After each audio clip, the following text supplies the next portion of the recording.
Good evening and welcome to your Friday night edition of Fools Rush In. I hope you've had a fantastic week and ready for the weekend ahead. The wet weather that we were faced with has stopped, but it has turned very, very cold. I hope it's a little bit warmer where you are. Unlike our glorious manager at the club we all support, there is no ban for our panellists tonight. There just seems to be a large non-appearance by them. We were due to have 4 or 5 on, and at the moment, there's only one waiting in the lobby. I'm not entirely sure what has happened, but the 4 officials are out of the way. There's no LMA to get involved, so they are free within reason, as long as they don't get cancelled, to say what they like. We have the intro question, we have Swindon Town preview, we have women's football to preview as well, all of your favorites. So let's get straight into it. Mike is first in the chat saying good evening to you as well. As always, we are live on Facebook, on YouTube and on X, so feel free to get involved in all of the conversation. And I'm just going to stick the little caveat out there. I'm not entirely sure why it's happening. I've been sat backstage for the best part of an hour and had no problems at all. And as the intro came on, I started getting warning lights that my microphone isn't properly connected. So if it drops out, let me know so I can fix it if I don't notice straight away, please. Anyway, today's intro question, there have been a million questions flying around today. It could have been any of them, but given that the tree's up, given that I've been to Hinckley Christmas Light Switch on today, I'm feeling festive. So what I would like to know is, for you, what is your preference at the top of a tree? An angel, a star, a bow, or other? I am looking forward to finding out.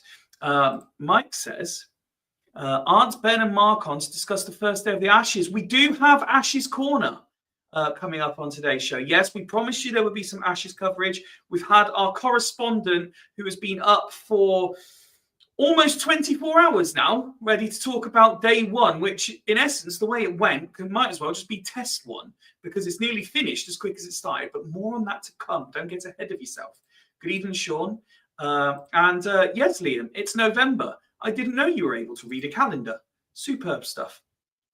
And Chris is wasting no time. He doesn't want any of the preview. He doesn't want any of the nonsense. Straight in with a prediction. Going to predict it'll be Swindon Town 2, Grimsby 2. And Oxford City 0, Swindon Town 5.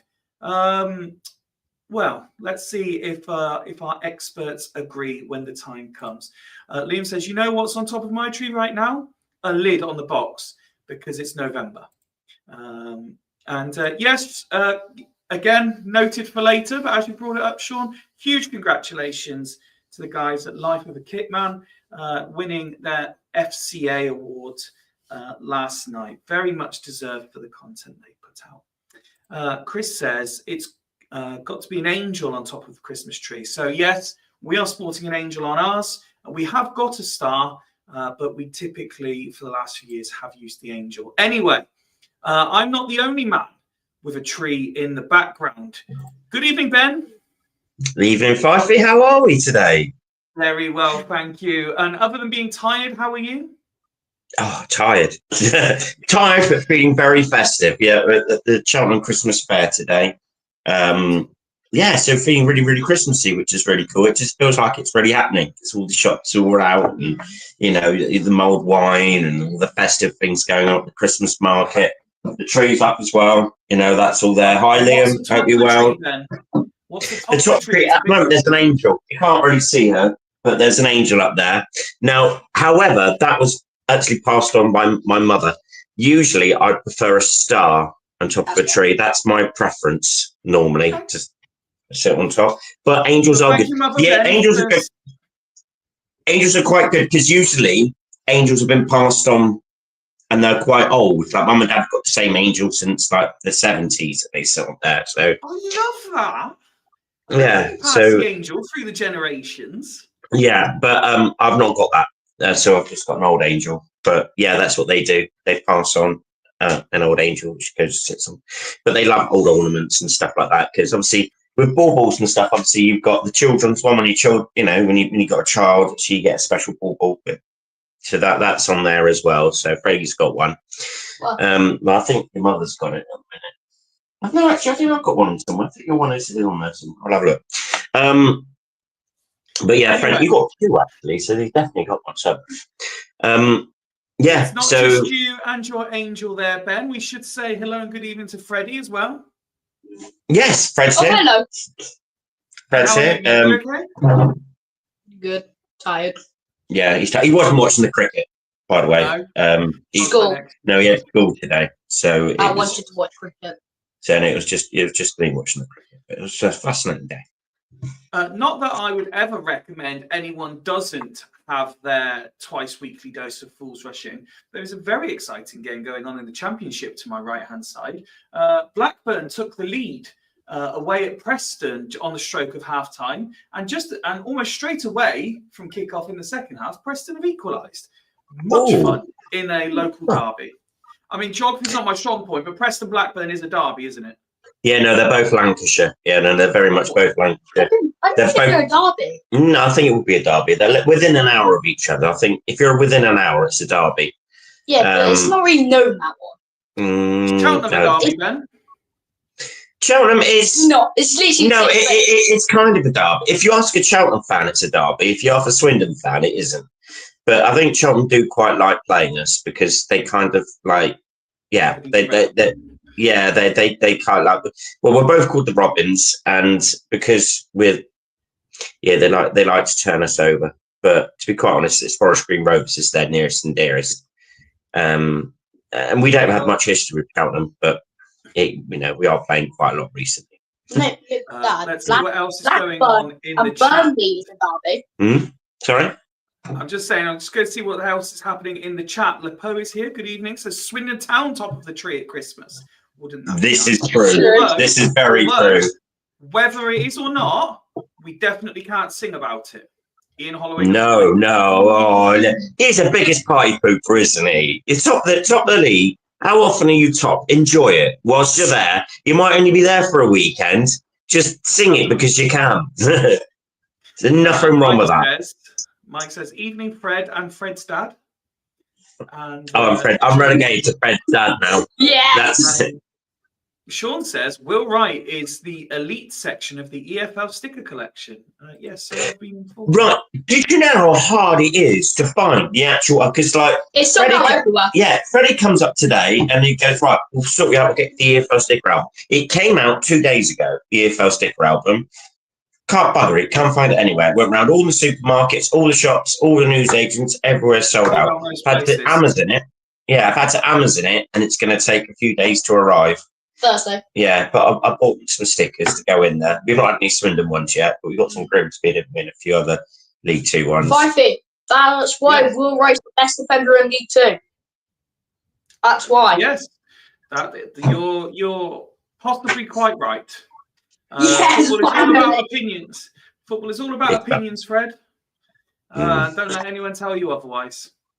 That's what's great about shows like this, is you're allowed to express these opinions.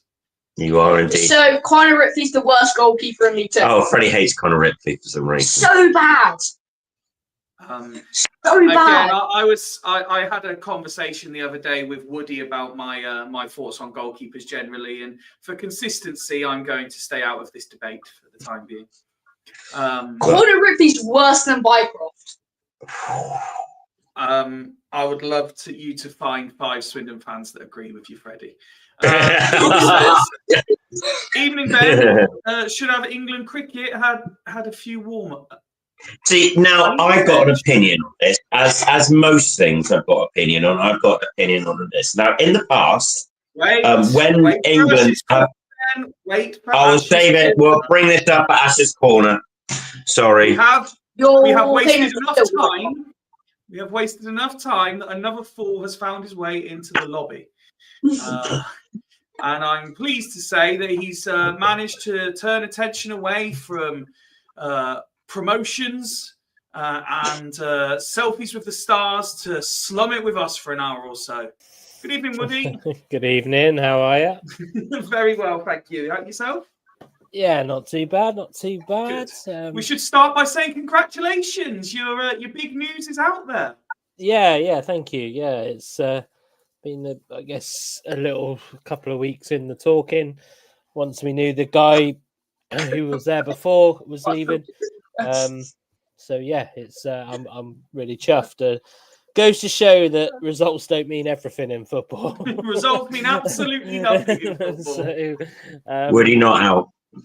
but no, I'm looking forward to it. It's definitely a new challenge from something I haven't done before at all. So, well, apart from like equivalents in grassroots, but from an academy point of view, it's a brand new challenge. So, yeah, I'm looking forward to it.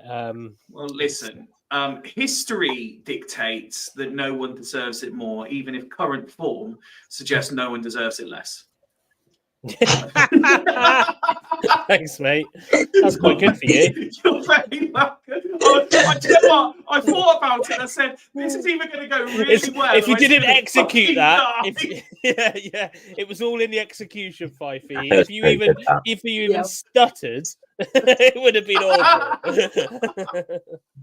awful. Sean says on the sticker albums, first badge we got was bloody Oxford.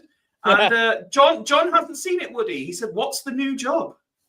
So I'm now a girls' academy lead at Chippenham Town. So I'm still looking after the under-16s as well. But I'm now leading up the academy from the girls' perspective as well. Thanks, John. He's been a nice one for anybody who didn't see that. He has indeed. Woody, your answer to today's intro question, I think you heard it, but just in case, and for anyone who's clocked in a little bit late, I asked, as my tree's up, as Ben's tree is up, and as it has been a question going around today, what is your preference as a traditional tree topper? Are you an angel? Are you a star? Are you a bow? Or are you something else? I don't remember the time we didn't have an angel, to be honest. Or a fairy, whatever you want to call it. Yeah. I'll accept fairy and angel as the same. Yeah, I think we've got a similar story to Ben. I mean, our Christmas tree, I think the angel belonged to like Alicia's great uncle or something. Okay. So the one we've got, yeah, I mean, I'm quite a traditionalist on that aspect. Our tree's not up yet. However, I am feeling quite festive now because when I was in Exeter, we were there for the opening of the Exeter Cathedral Christmas Market, Cathedral Christmas Market, and that was beautiful. So earlier than usual. I could almost guarantee it was better than the Hinckley Christmas Market. Yeah. I mean, it's quite famous. I think the Exeter one, but then they're all famous now, aren't they? If they're outside a cathedral. So yeah, it was. Yeah, it definitely made me feel a bit more festive because normally I don't hit the festivities until the first Christmas related do of some sort, which is normally early December. If that doesn't happen, then I just wait until after my birthday. But yeah, I think I left yesterday feeling relatively festive. After a little tour, bought a couple of little handmade Christmas decorations, all that kind of stuff. Nice. So yeah, but yeah, for me, angel. I think I've got a feeling. So my mother, she was a bit of a goth. She had a black Christmas tree as well. And I got a feeling and I think she had a star on top of it. She had an angel on one and then a star on the black one. I should have a little Satan like.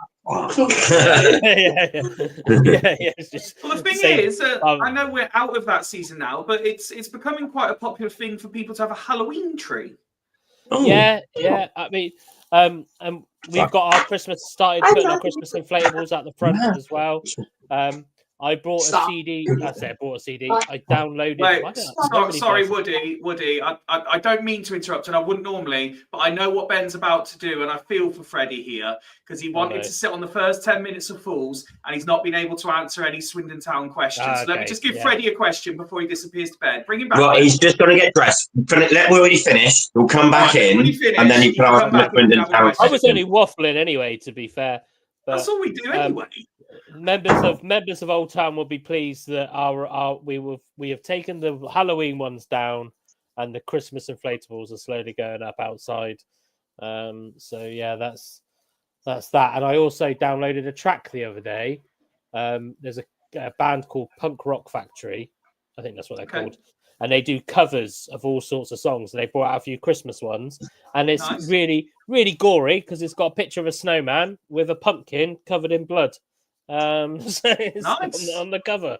Nice. So yeah, but yeah. Anyway, Merry Christmas. Merry Christmas, everybody.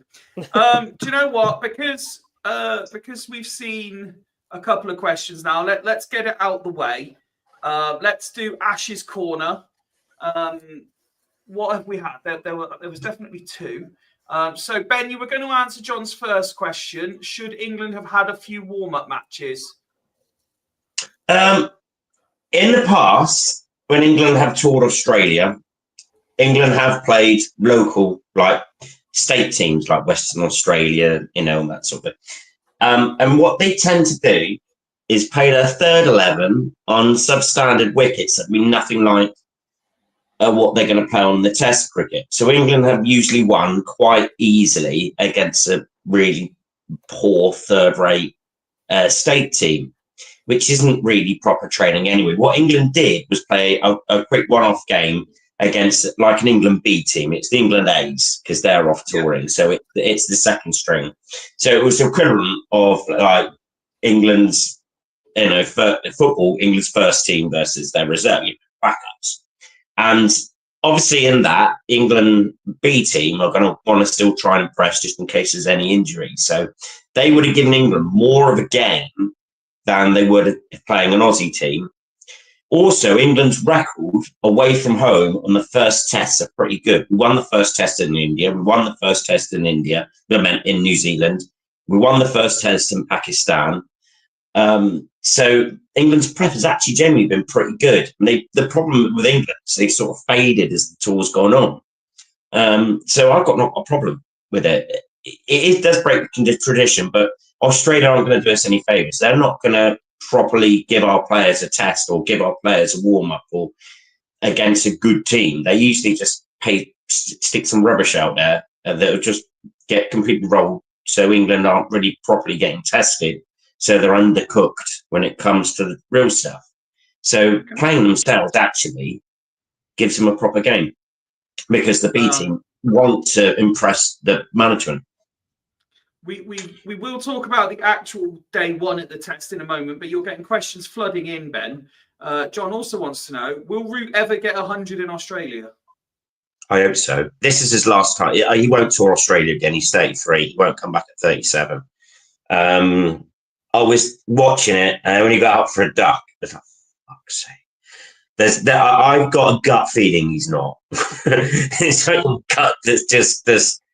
There's a thing going that Aussies hate. They love a bit of pommy bashing. They don't like us very much at all. They love the fact that Joe Root has got this incredible record everywhere, but because he has not scored 100 in Australia, they don't rate him at all. They think he's bang average. I think Western Australia called him Average Joe when he arrived.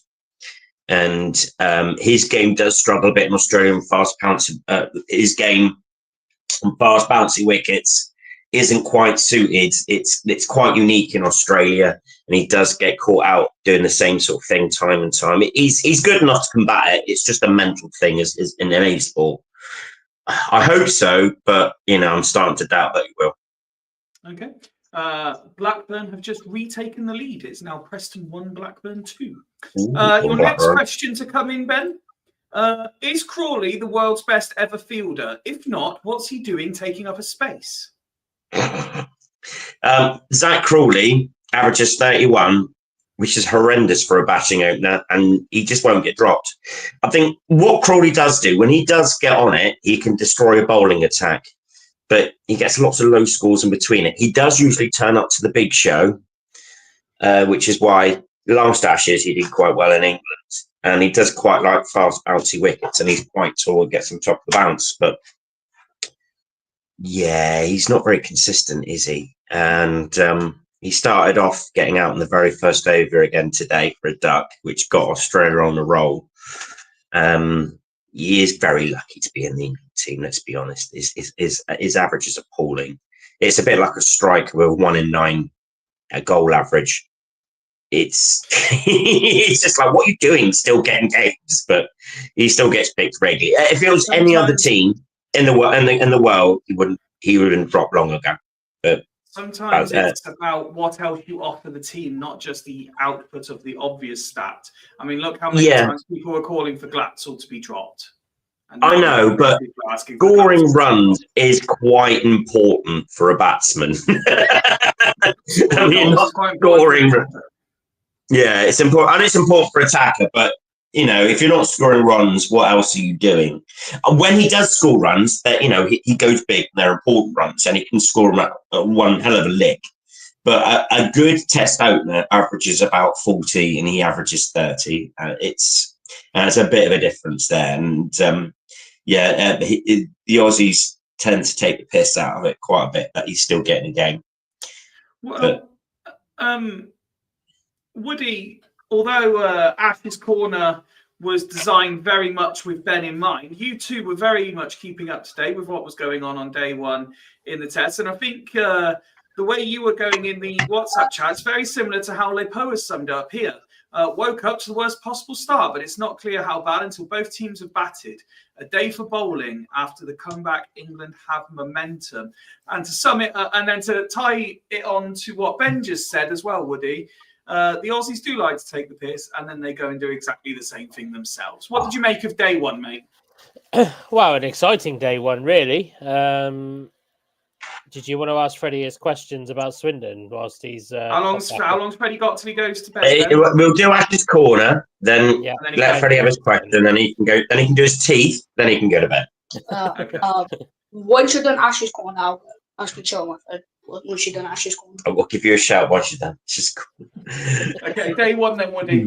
Yeah, no, it was quite an exciting one. I mean, I did wake up and I thought that regardless of the wicket, really, I thought that 172 wasn't that. Was it 172 we were with?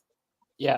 I think. And I thought that's not that great either way, really. In any first innings, especially in Australia, it wasn't that great. But then, as I was listening to it on the way, and obviously they were saying it's one of the biggest boundaries, etc. It's not a perfect square and not a perfect circle and things like that. And then obviously, as soon as Australia go into bat, they pretty much put on the same. Now, obviously, it sounded. I mean, I was on the radio. It sounded we were very unlucky. Archer was unlucky a couple of times. There's this talk about the murmur. I think Phil Tuffers was saying on BBC that there was one that it was a murmur rather than a spike in the old their version of VAR that I can't get my head around what it was called. And but yeah, no, I mean. It's a bit in to put a football analogy on it. It's this the snick thing that they were talking about. That's it. Yeah. Sneeko. Sneeko. That's it. But as a football analogy, it's not necessarily what you do the first time; it's how you recover from it. And I think we needed that. We probably need a nice, good start tomorrow morning. I think it's set up nicely for a wicket in the first 2 overs. I think so. And then we're back to square one again, and actually back to square one. And despite our terrible, well, what could be deemed a terrible start, we'll be in the lead. But yeah, it could be an unfriendly wicket. It sounds like we took the bounce a bit better when we had the ball in hand. But yeah, I mean, obviously, it's quite funny hearing about the Crawley thing. There was one time where I used to think, is Zach Crawley just a good all-rounder? That's why they put him in terms of fielder as well. But yeah, it does raise questions, but he is also the type of player when you see him in kind of lower level cricket or in other things that sometimes he'll smack a bloody 50 out of nowhere. So, but yeah, but then you look at, I think it was a day for the bowlers today. So, and fair play to Stokes, because I'm sure. Well, when I got to work, Stokes hadn't even bowled yet. And then by the time I was mid-morning, Stokes had got 5. But yeah. 5 wickets and 6 overs for Ben Stokes. Unbelievable. I think it's like the 5th fastest 5-4 against Australia. Yeah. So, and there was a lot of stats that came out of it as well today, wasn't there? There was like, it was something like it was a record that was set in 1909, where the opening day saw 19 wickets fall. 19 wickets, most has been since that sort of like for 110 years. And obviously, one thing that goes against England a little bit when we're out there is the crowd, because obviously they still get Australia get massive crowds. Like I generally think if we redevelop one place, we'd probably get a really good crowd like that. But I think it's I think that does play an impact on it as well sometimes. So. But yeah, it's difficult because you could say, should they warm up? How often before do they warm up? But the cricket schedule is so hectic now that I don't think they would have much time to do proper warm ups and proper things. So, like Ben said, probably playing the England B team was probably the best they could do.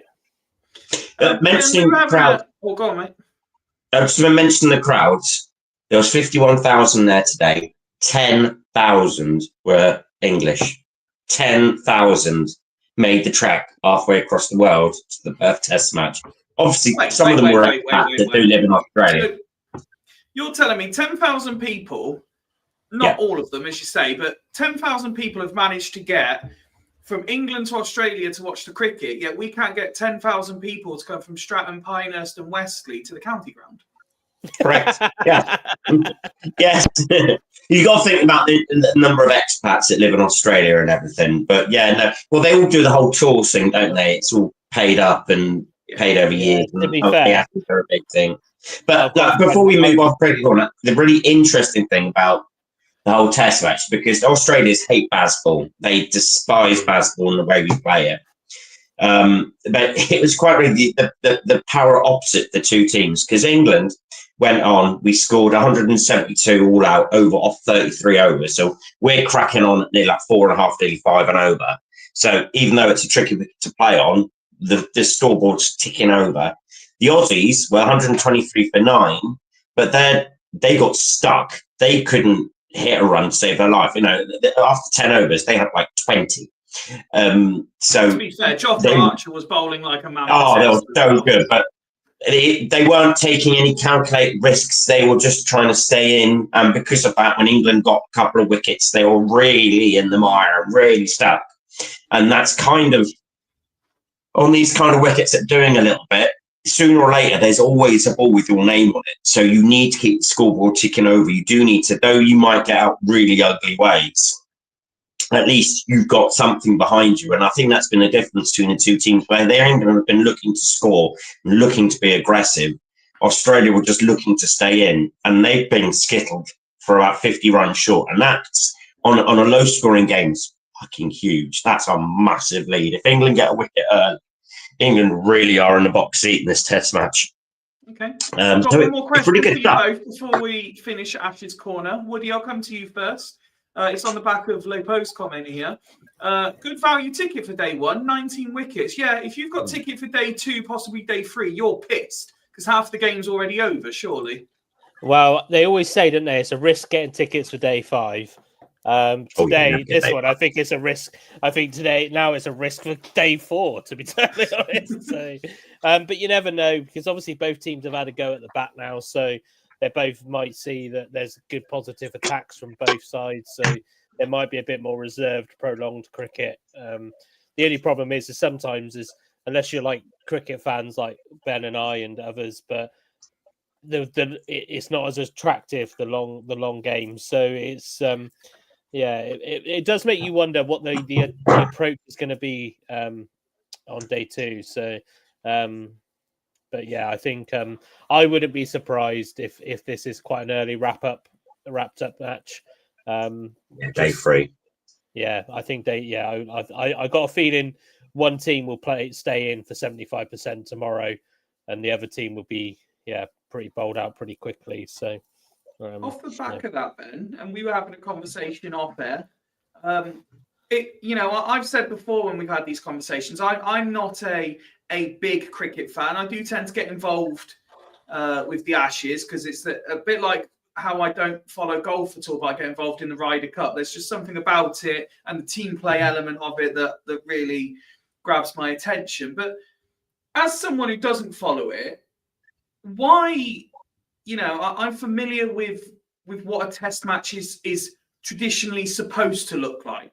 Why are we in a case where 2 of the perceived best nations of this great sport are skittling each other out in one day for something that's supposed to take 5 days? Is it a lack of quality at being able to do it? B, is it the generational thing? Because you know how the people in high positions say that the youth of today, they don't have concentration like they used to. Is it the same in cricket? They don't have the concentration levels? Or is it C, like Woody was saying earlier, because the sheer volume of cricket that's played and how everything's designed for 2020, 1 days, the 100, all of these different types.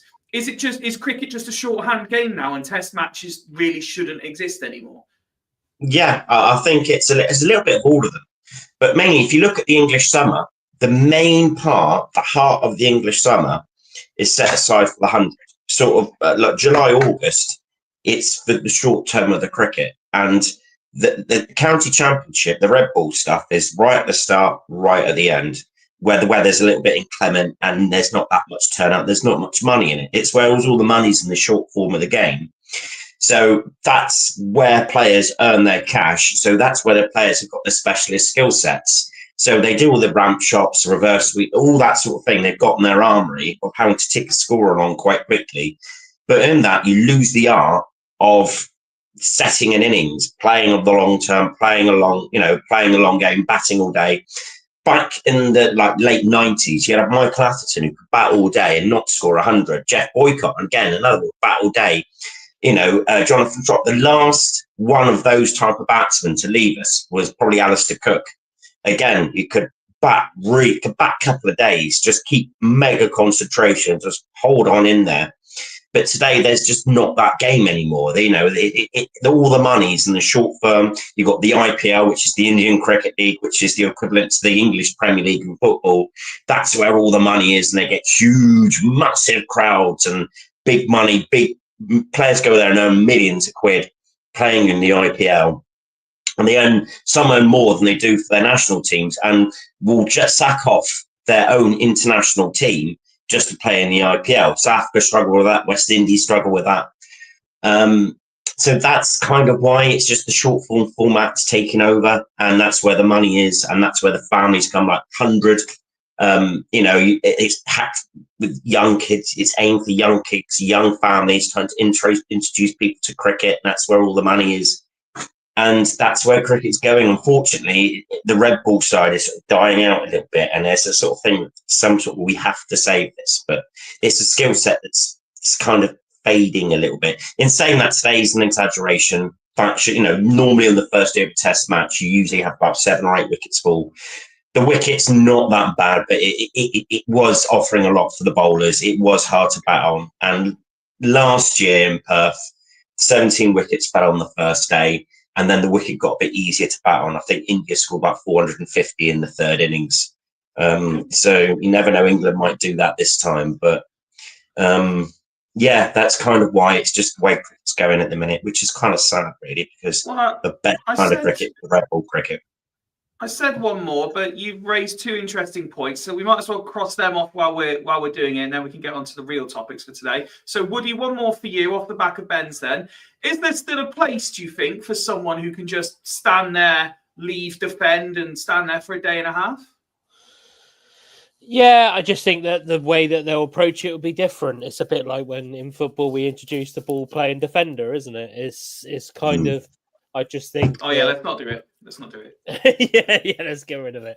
I do think there's a play. It's just be the way. I just think the game will get quicker. You'll probably find that a lot more matches will be wrapped up in 3 days rather than 5. But those players that were holding out for 2 days, say for example, will now only be required to hold out for 1. But they might be more focused on their strike rate. And things like that. I think it will just develop the way all sports do when they get quicker. And the problem is, and cricket's probably been safe from it for a while, and not because cricket players aren't athletes, because they are, but absolutely, it's not necessarily a sport where science can have a massive impact in terms of your agility and in terms of, like it does in football, rugby, all of those kind of things where players are constantly on the move. cricket is still very much a mental game. It's still very much, can I stay concentrated? As Ben was saying, some of the experts like Cook and that were all really good at just staying switched on for that whole time. I think now they're finding ways that they can implement sport. I think England have got a sports scientist as well, I believe, from the cricket point of view. So yeah, I just think that now there's ways that they're finding it, and obviously things like the 100. Even everybody was saying the same about the 2020 when that was first introduced. Well, the obviously 20 over cricket's been around for a while, but when it really got big under Empower, when it was the Empower 20 series and things like that, they want to find a way to get more interest, and also more people can play if it's a smaller version of cricket, because cricket pitches come available, and it all just cascades down. And then if England are doing really well in the World Cup and the one-day internationals, it's more likely to grab a kid. Do you know what I mean? It's more likely to grab a kid into the sport. Whereas if we're only doing well at the 5 days, that's quite hard to get kids into that, because that type of cricket doesn't exist in kids. I believe, Ben. I'm looking at Ben for that one. They don't play Test cricket, so it's I think there is still space. It will just develop differently. Ben, do you foresee the way the game is developing? Do you foresee a situation whereby, for example, I don't know the full how it works, but I know in the women's Ashes it's a mixture of a couple of the Test games, some one-day games, and the 2020 games. Do you see a situation down the line, even if it's quite a way down the line, where the men's Ashes is competed not in Test match format? Possibly, but if that's the case, not for what. The 3 big nations are England, India, and Australia, and the reason for that is we still sell out our stadiums.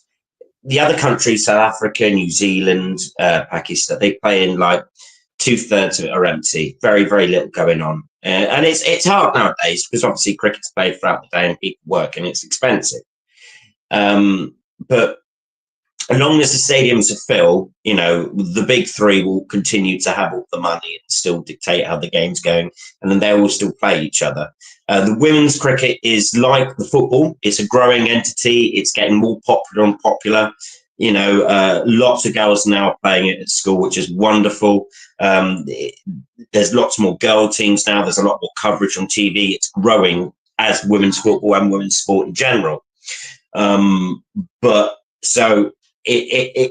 They've incorporated the one-day stuff with the Test stuff, but women's cricket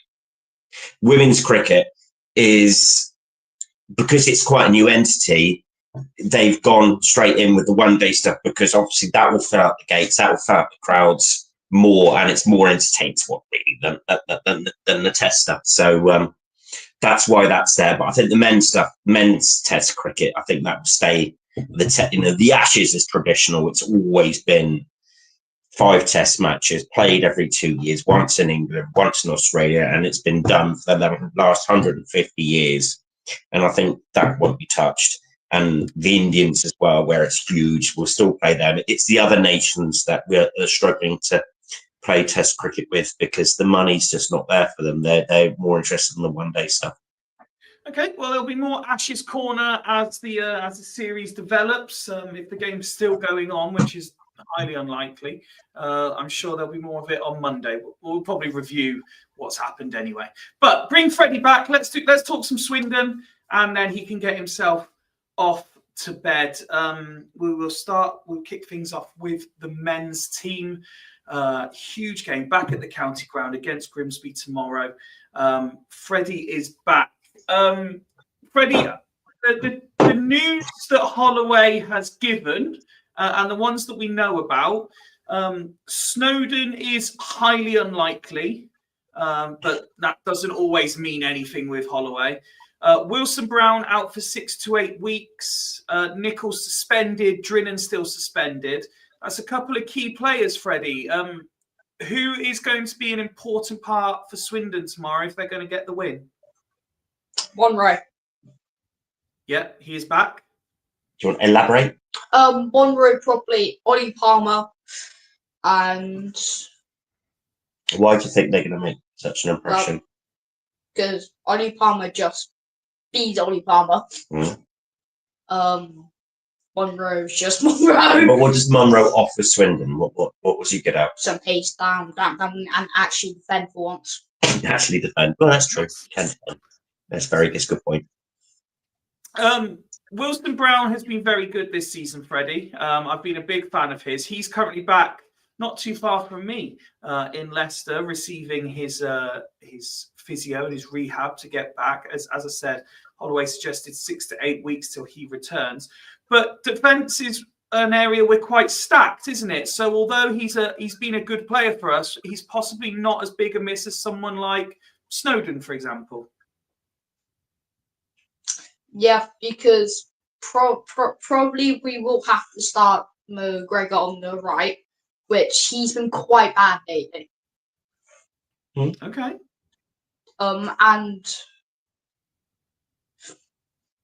And since Princewell, since after Cardiff, Princewell's been shocking lately. Since Cardiff. Yeah, I think that's quite universal. So, in your mind, then, Freddie, if McGregor's going to play on the right and Monroe on the left, without Wilson Brown, who do you think the three centre backs are tomorrow? I'm going Delaney. I think Delaney will start. Okay. Fair enough. Yeah. Okay. Well, left footer, isn't he? And I think the other two going to be Tafazuli. Yeah. Will Wright. Will Wright. Good shout. Delaney, Will Wright, and Very Tafazuli. experienced. Think Clark will go midfield then, I think, and ahead of Nichols. Yeah. Because Nichols is suspended, that would make sense, wouldn't it? Yeah. And then Kilkenny, then I'll pick up. Okay. And then Palmer and Glatzel. Yeah. There you go, team's out. Strong team, Freddie. I like it. For some reason, I think Table start. Jake Table would start. Yeah. Oh, you think Table? He did get a mention today quite a bit in the presser. Well, there we go. You've got the scoop from Freddie. It could be Palmer and Table to start tomorrow against Grimsby. Before you go, Freddie, what's the score going to be tomorrow? 2-1 Swindon. Nice. An important 3 points. All right, you get yourself off then. Thanks for answering a couple of questions. Brent, Teeth. Yeah, you can eat yourself one. Can you just get yourself a glass of water? Sorry. Let's start with antics off from the starting 11, Woody. As Mike says, let's hope Grimsby haven't got any fast strikers with that defence. The news out of the press conference is that Holloway is serving a touchline ban for his third yellow card of the season. He's evidently, from his press conference, quite annoyed about this for a couple of reasons. One, because he didn't feel he should have been booked last week because they're told to ask questions of the fourth official. He's been booked for asking questions of the fourth official. Secondly, he said that when it comes to players, they can get booked in different competitions, but because he's a manager, they all accumulate regardless of competition. Do you think that's right and fair? Well, I think it should be consistent for both. I can't remember what competition did he get booked so in? He got one in a Virtue Trophy and one in an FA Cup game. Okay. Yeah, because I think the Virtue Trophy one's probably the big one for the question because obviously it doesn't work for players that way. I get it for FA Cup and EFL, but I think he has rights to be pissed off, but at the same time, it's difficult because we're not in the dugout, so we don't know what was said to the fourth official to get him booked. He obviously claims that he shouldn't have been booked, but let's not forget that perception's everything. So you've got to be careful what you're saying to referees. I mean, little less than 2 weeks ago, he's saying that you don't see him doing things like that. Leading by example. So obviously, I'm not one to turn against Holloway, obviously, but there are a few little snippets that do make me chuckle, and a few contradictions in some of his statements. It's not just his. I don't know if you saw this earlier, Woody. Mike saying Holloway's still manager. Yes, a slight faux pas, shall we say, in the write-up of the community event that happened, and it was described as former Swindon manager Ian Holloway. Yeah, that's what happens when you use Chat GPT, isn't it? To to type your articles. But the yeah, it was a funny faux pas. To be fair, it's sometimes, and this is no discredit because I actually think some of the media stuff's actually been pretty good this season. But it does sometimes just bring you back down to say, do you know what, every now and then we just have a habit of still being Swindon, and still doing silly little things. But yeah, back to the original question around Holloway. I just think that somebody said, I saw somebody comment to say that he's very rarely up out of his dugout anyway, which I'm not sure I totally agree with. I do think he has a massive impact when he's in the dugout. He's just not as animated as he used to be in his younger days. But yeah, but if that is the case, then there needs to be, because everybody knows that Holloway will speak his mind. Every referee knows that. And I just think that sometimes I sympathise with him because there probably is a little bit of inconsistency where the referees go in their head knowing that they're probably going to get an earful from Holloway positively or negatively at some point. So I think that plays a bit of that probably plays mind games a bit with the referees. So a little bit annoying. However, can I completely go off subject for a minute just because I'm thinking of going off at referees? I don't know if anybody heard, but obviously if they stream the youth team on Wednesday in their trophy game, apparently it's Holloway and Mark White doing there might be co-coms with Callum, because obviously the youth team have got Dorking, haven't they? And apparently those two might be actually in the co-coms with Callum. So if just it was a talking about referees that got me going on that, and I just think that would be fantastic listening, even if you don't watch the football, which you should. But it's it got me spinning off because of Mark White's school of refereeing. But yeah. Well, Ben, I'm going to ask you a similar question to what I asked Freddie in a second. But as we are going off topic around the game at the moment, if you weren't aware, then the Trust are doing their latest Swindon Food Collective drive at the game tomorrow. They will be stationed in the corner of the Arkles and the Town End next to the bakery stall, so slightly over from where they were last time. The specific requests this time around are for the following: tinned meats, tinned meals, tinned fruits, cereals, toilet rolls, ladies' sanitary products, 2-in-1 shampoos and conditioners, deodorants, and Christmas selection boxes. Just to repeat that for anyone.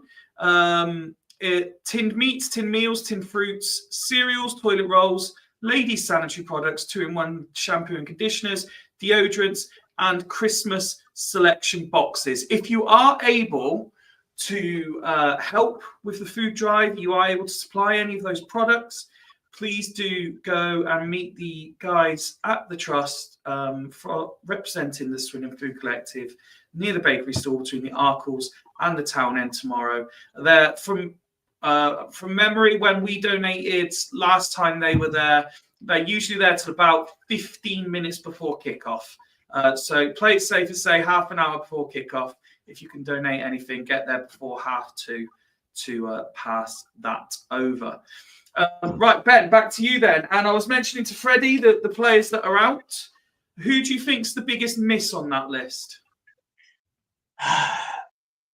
Well, apart from the obvious, which is Snowden and Dryden as well. I think we're also going to miss Nichols as well. I think he's been one of the unsung heroes of the season. I think James Ball will probably fit in his place. I've liked what I've seen of him in recent weeks. Yeah, I think Clark will stay at the back, which I don't think is a good thing. I'd rather see Clark at the back and maybe James Ball drop. But I think James Ball will play in midfield. But I really do. I think the link-up play with Nichols is quite good. We're obviously going to miss Snowden. He's a huge loss because of his attacking qualities.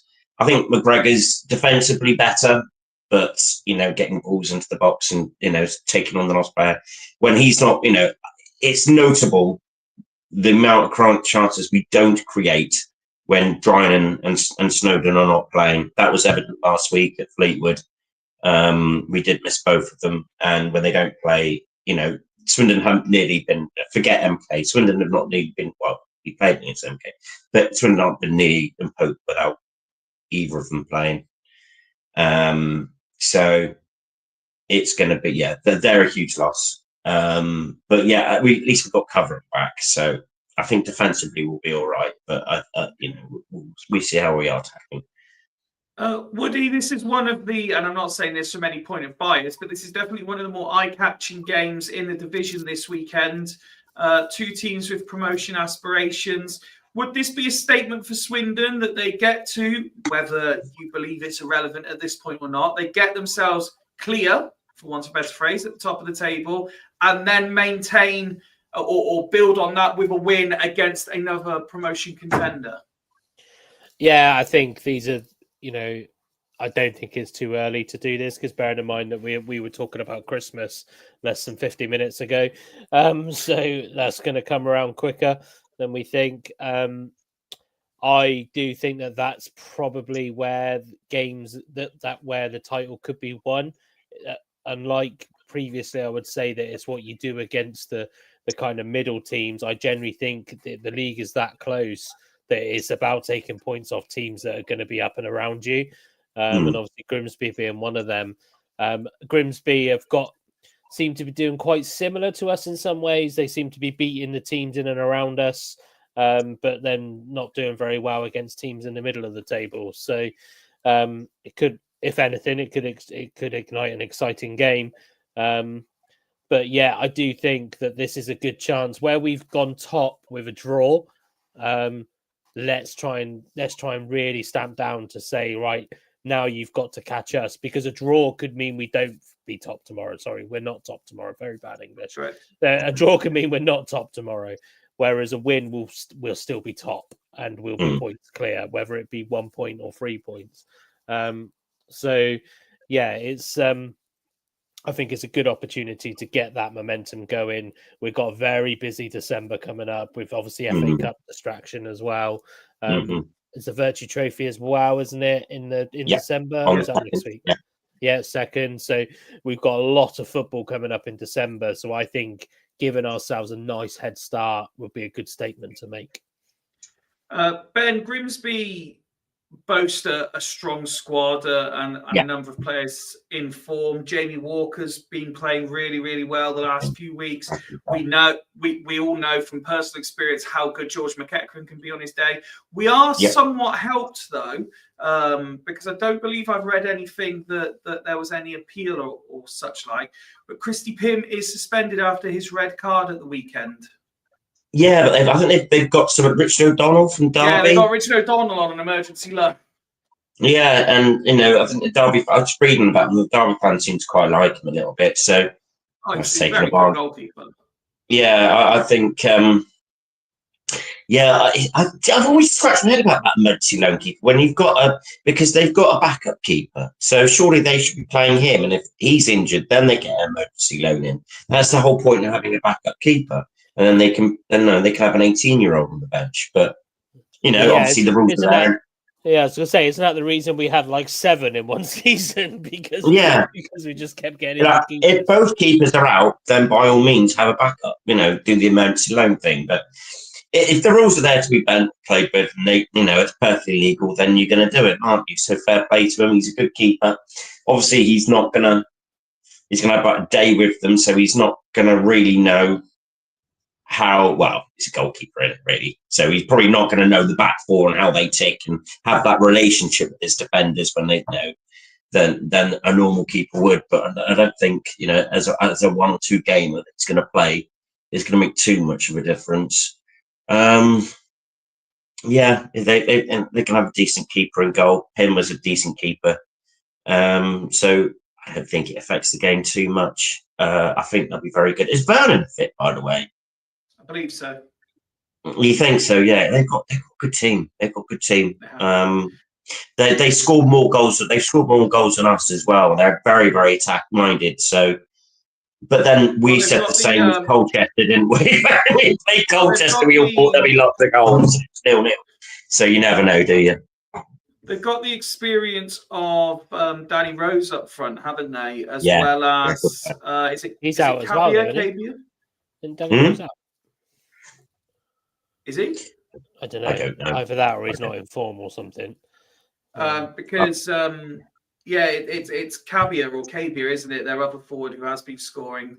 Woody, typically I ask where a game is going to be won and lost, but I very much think just by the names that Ben was mentioning there and the ones that I led in with, assuming that they play, Walker, McEachran, Werner out wide, it's very much that midfield battle right across from one wing to the other, isn't it, tomorrow?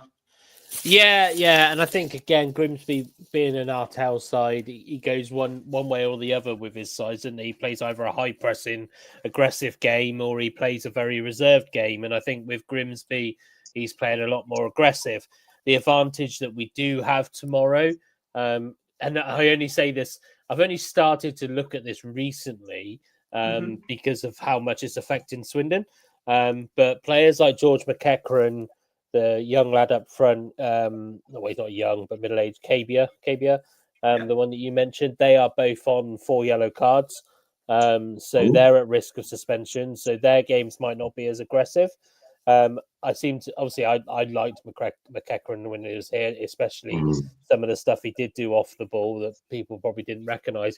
And he was, for me, the best hook tackler that Swindon have had for a while. But hook tackler. But yeah, so, when you've got players like that who are very key to their team, sound like they've probably been quite aggressive this season. Are they going to take it down a little bit? And things like that, similar to how it's affected us, I believe, in certain games. But yeah, so I'm sure, because I was listening to Low Strangers earlier and they had one of the Grimsby podcast guys on, and I'm sure they're missing a key player, and I can't for the life of me think who it is. But yeah, it's midfield as always. I mean, it's Nick's favourite saying, isn't it? It's the match is won in the midfield. But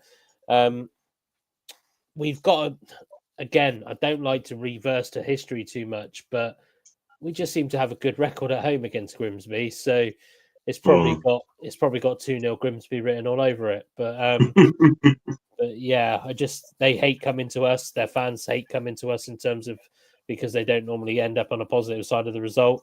But yeah, it's I think if George McEachran's on the game that we know he can play, and we haven't got, was it Nichols? We haven't got potentially. Is Nichols suspended? Nichols So is suspended. He's got 5 yellows. Yeah. So when you think that, for me, people may disagree, but I kind of put Nichols. Don't you start 6-7ing on his live 6-7. 6-7. Nichols doesn't wear 7, but the for me, I put McEachran and Nichols on kind of the same pedestal in some ways. So in terms of the way they can play, but yeah, it's as in the style of player as well. I think they both are a bit all-rounders in the middle of the park nowadays. It's an interesting question, though. If you can only have one or the other, which one are you having? Well, I loved George McEachran, but I have liked Holloway's Nichols. So it would be a very difficult one. Maybe we should do that as a feature, not today, but going forward, like the best 11 of the two teams. There you go. Look, there's something that no other Swindon podcast offers. So a mixed Swindon Grimsby 11. Yeah, and every week we just go like, out of this 11 that are playing, out of their squad, who would you have? There you go. I've got some knowledge of Morecambe. Although don't play many will do. But you know what I mean? Accrington. Yeah. Live producing future shows while live streaming today's. Look at that. Yeah. There we go. So yeah, midfield battle. Yes. Excellent. Thank you. Ben, the guys of the team have had a full week to prepare. Yeah. We had 4 games in 2 weeks. 3 of those were away from home. I appreciate Sean's comment here that Grimsby are better away as well. By the way, it has finished in the Championship. Blackburn have won that game. But how much do you think it could benefit Swindon? After trips to, where do we go? We had Rotherham. We had MK Dons, and we've had Fleetwood. How much would it benefit Swindon to be back at home? There was obviously Tranmere sandwiched in there, but yeah, so far it's only the one defeat at home, I think, which is the Barnet game. So our home record is pretty good. I think we're quite confident that we can the players are confident they can beat anyone at home. I think Swindon do better against teams that have a go at us, because that gives our our players the space in midfield to manoeuvre and to attack themselves. So that does open it up. I think we struggle a bit more against the teams that are a bit more set deep or pack the midfield. So potentially it could be quite good. But then I said this at Colchester, which is probably the dullest game I've seen in many a year.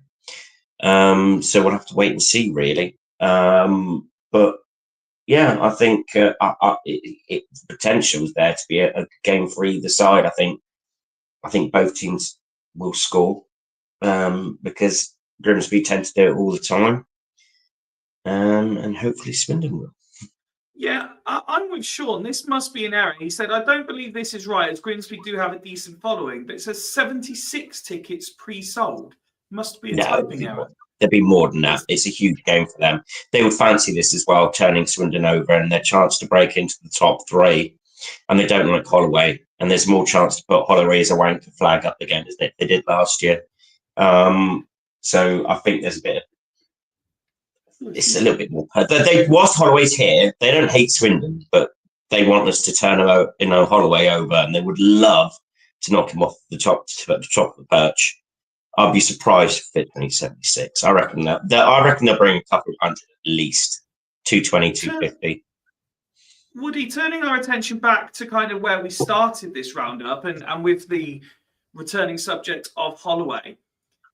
Him versus Artell is a battle of two very experienced campaigners on the touchline. How much of an impact will Holloway not being on the touchline have on this game, do you think? And does that automatically give Artell half a leg up in positivity? Probably normally, if we just isolated the two, I'd say yes. But personally, I've been very impressed with Big Nut as well. Big Nut. With Big Nut. Big Nut. Big markers.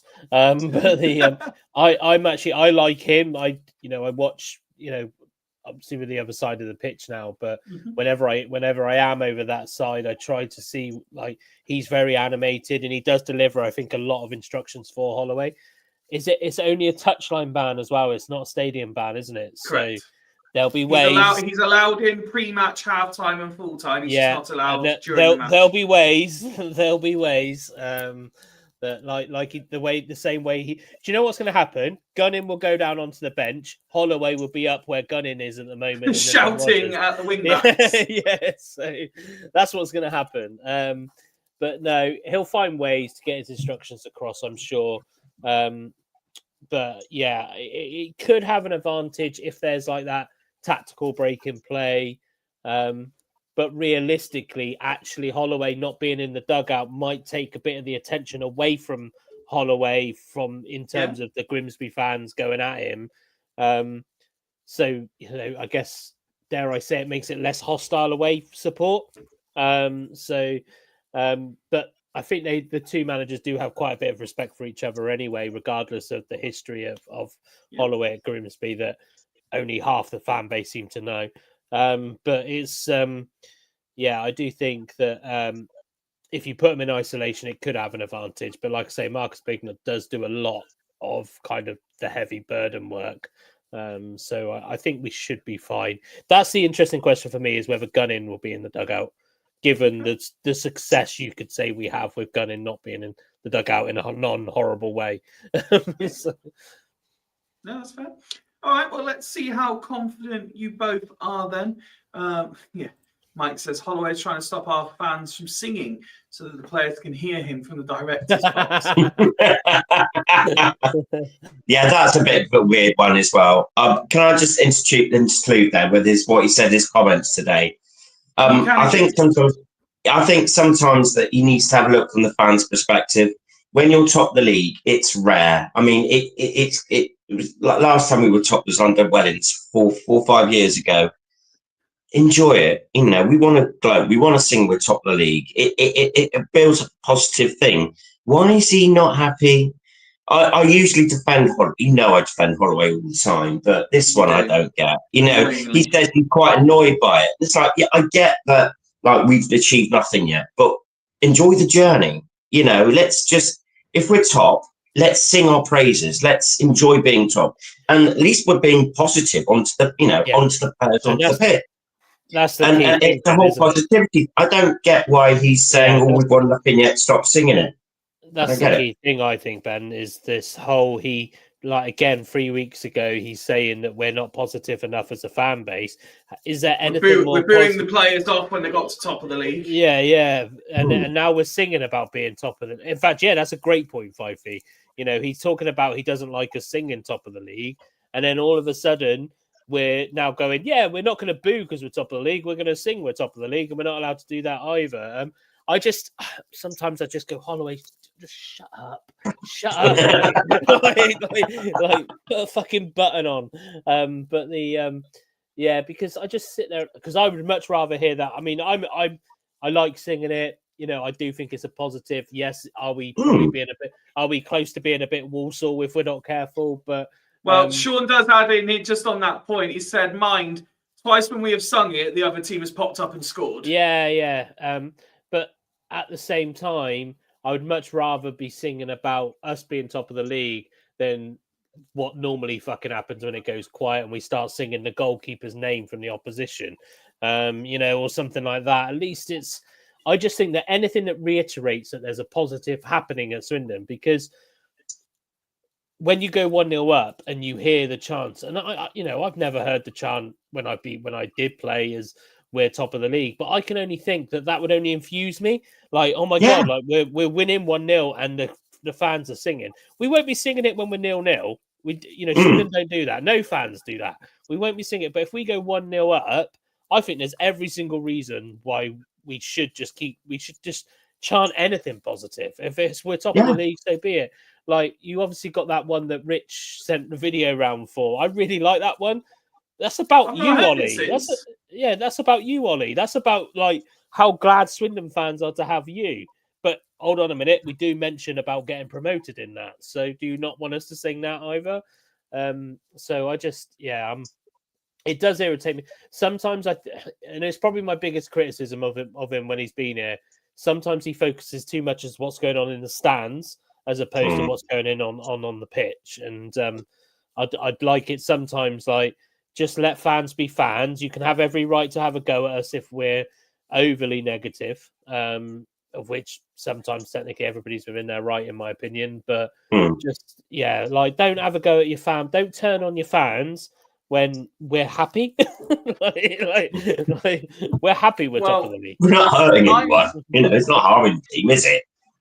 I'm very ready to be entertained tomorrow. We've had an amazing week or so. Everyone moans about like the international breaks, but particularly our WhatsApp chat, it's been absolute chaos. We've had England going on their unbeaten qualification run. We've had Republic of Ireland getting 129th minute equaliser. It seemed to go on that long to get their place in the playoffs. We've had Scotland somehow get involved in 20-goal thrillers over 2 games for no obvious reason, and they've ended up qualifying. I don't want Swindon to ruin the week by being boring, is my only hope. It's been such good fun. Let's see what you think is going to be cooked up then. Ben, a score prediction from you, please. Entertaining score draw, 2-2, Desmond. Okay, 2-2. Woody? I do think we're going to win. Do I think it's going to be as convincing it has been over the past 8 or 9 games against them? No, I'm going to go 2-1 win. Okay. I think, 2-1. Okay. I'm going to keep the entertainment train rolling and say that we're going to win 4-2. Is my prediction. Value for money. So for all of you who are about to take a quick power nap, wake up for the cricket to watch that chaos, and then stumble your way to the county ground when it finishes 4-2, you're welcome. It needs Sean to be a really good game. Who's scoring 4? Who's scoring? Oh, and then Neil. He's followed it up. Who's scoring? Hold on, Yeah, who's scoring a goal? we got the top scoring squad across all 4 leagues, Ben. It could be anybody. We've got 15 players, I think it is, that have all been. Oh, yeah, I'm not saying we won't score 4. Okay. Who's scoring? Palmer will get one. I think Kilkenny will get one. La la la la la.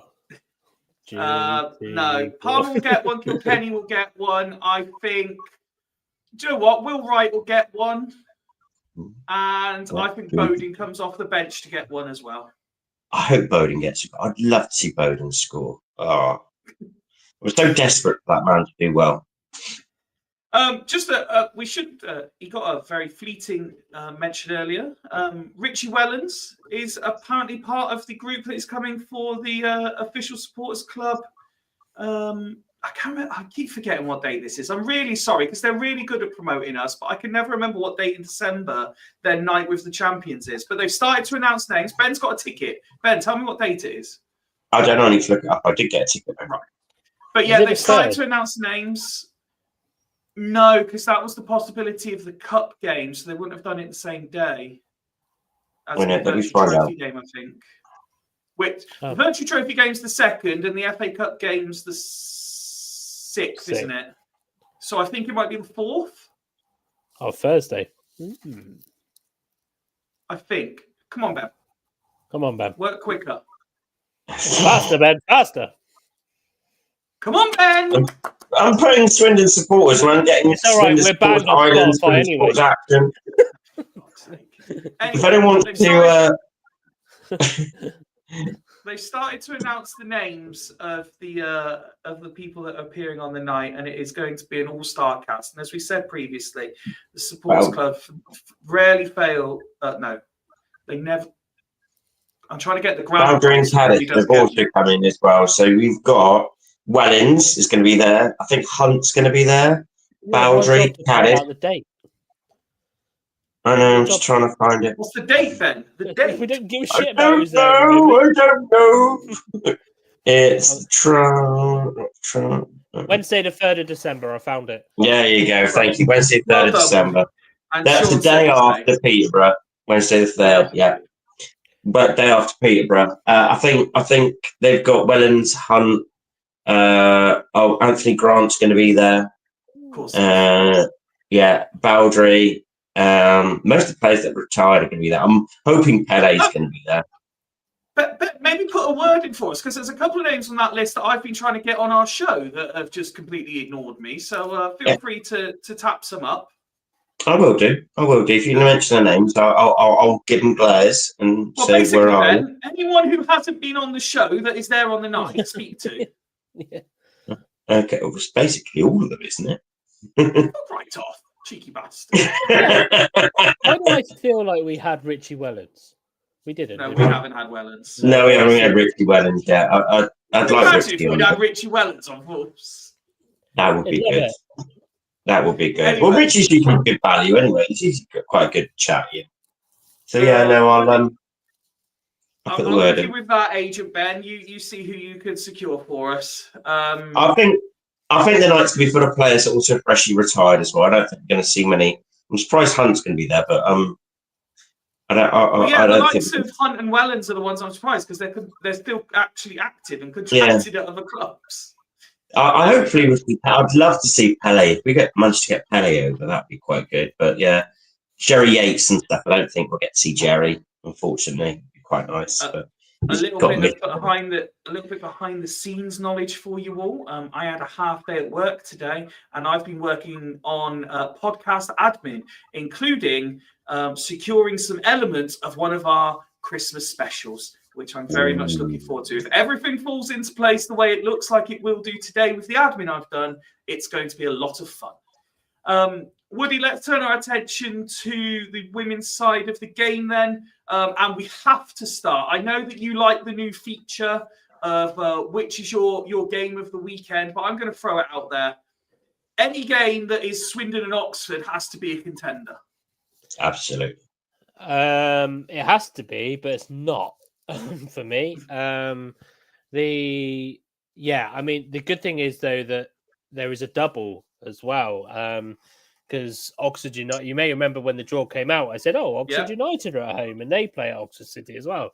Yeah. So I think now for £10, I believe is the price.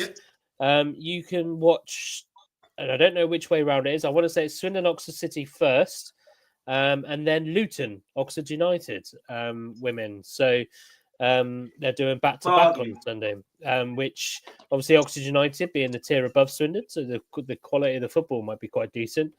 And obviously Oxford United have just welcomed back Liam Gilbert as well, who was their manager when I was in the Oxfordshire area. So it could be two really good games of football. And you know, obviously, I don't know how many. Swindon put out Oxford City and Oxford United in the same year. It'll be quite good. Up the Luton, by the way. So it was Swindon and Luton that day. It's difficult, isn't it? Because I want to hate Oxford United, but I have a lot of respect for Liam Gilbert. So and I do like him. I've met him several times. So yeah, unfortunately though, because I believe that Swindon will cruise past Oxford City in the nicest way, in my opinion. Go. What's that? I was just celebrating. Swindon cruising past Oxford City. Oh, right, yeah. I do. However, your predictions this season haven't always been 100% accurate. So if Swindon lose now, it's entirely your fault. I've been all right. Yeah, they lose their unbeaten run. It's your fault, Woody. I've been all right with women's football. Well, it's easy to predict wins when all they do is win. Well, yeah, exactly. I'm surprised the walkout music these days is all I do is win, win, win, no matter what. Anyway, but obviously Oxford City being an old stomping ground of mine, it won't be long, a long drive for the likes of Biff and Coxey and players like that who obviously already live in Oxford. So, but yeah, I do feel that I'm not sure. I should have checked before I came on, but not sure how Oxford City are doing in Tier 5 this year. I don't know. I don't think they'll be quite strong enough though, given the fact that the competition that Swindon have already had to knock out and things like that. I do think it'll be a convincing minimum 5-0 win to Swindon, I think. Wow. So yeah, it's just how I feel, Fifey. It's just how I feel. As I said to Freddie, this is what these shows are great for. You can express your opinions. Yeah, and we got to remember that Oxford City are only one tier above Corsham, and Swindon have just beat them 19-0. So yeah, it's definitely do double figures against Oxford. Come on, town. I wouldn't with this Swindon side, Ben. To be fair, I wouldn't rule it out. I wouldn't rule them out getting double figures against anybody. To be totally honest, but yeah, it'll be a strong squad. So obviously it's the FA Cup, so it'll be a strong squad, and but I do sense at least a 5-0 win. Where do you want to go to next, Corsham or Bassett? So Bassett, because Corsham is my pick of the week. Even though I'm not going. Pick of the week. Start getting Woody's pick of the week. Active corner and Woody's pick of the week. Pick of the week. Woody's pick of the week. So Bassett have got Bolton Rovers at home again. Bolton not doing fantastically well this year, so I do think that Bassett will be reigning in the confidence that they haven't lost in the league still. And obviously themselves had a convincing win against Highworth. Is Maddie going to get over a 1-game goal drought? Well, do you know what? I messaged Maddie earlier to tease her about that. And she said nobody passed to her. She only played the last 20 minutes last Sunday. So that was obviously the reason that she did not score. Nobody passed to me. Nobody passed to her. It's my ball. I'm going home. Exactly. Poor Maddie, sad face.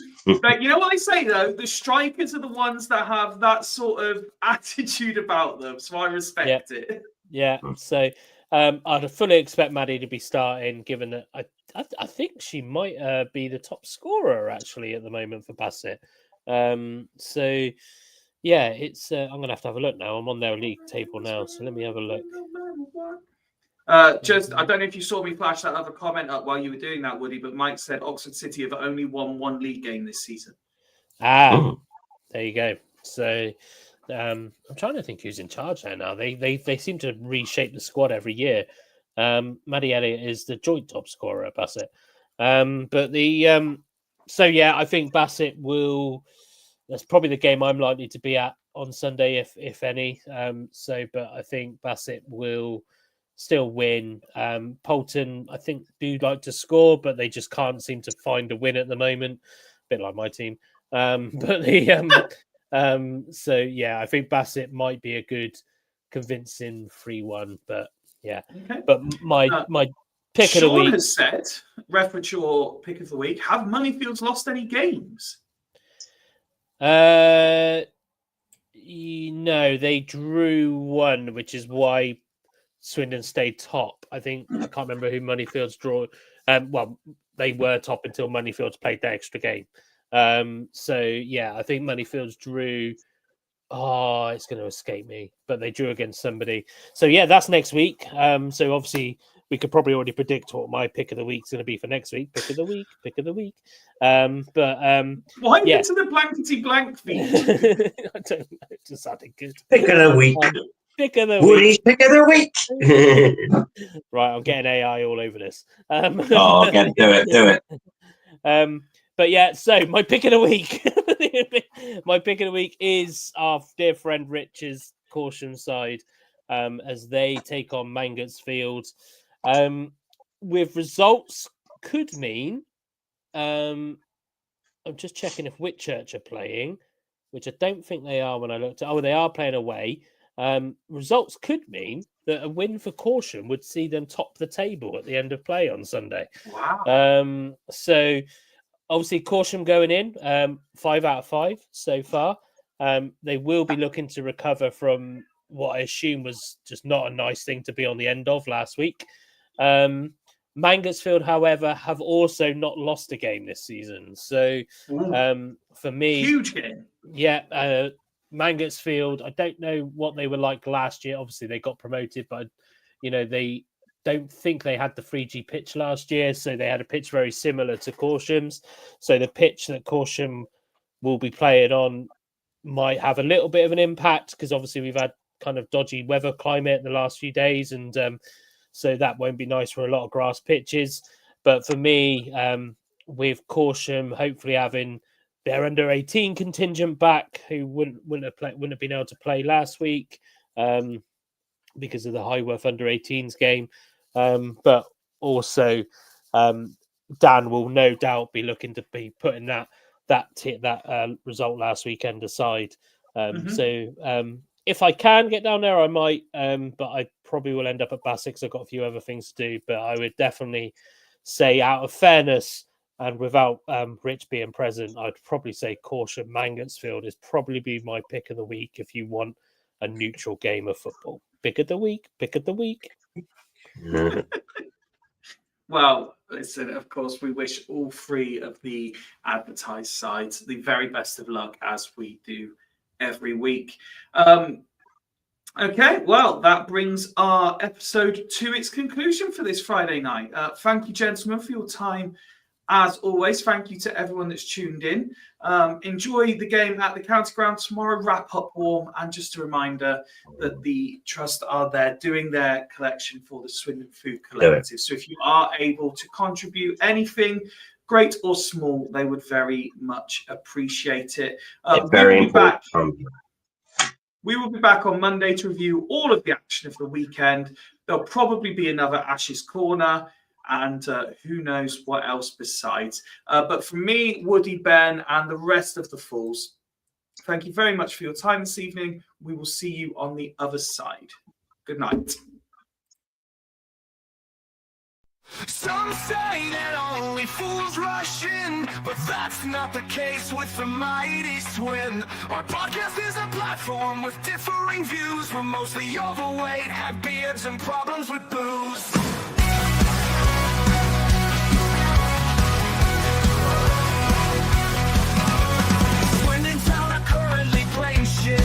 But we will still be here talking about it. Middle-aged men making random calls. Oxford and Bristol can go suck on our balls. Your life to judge shit on falls, rush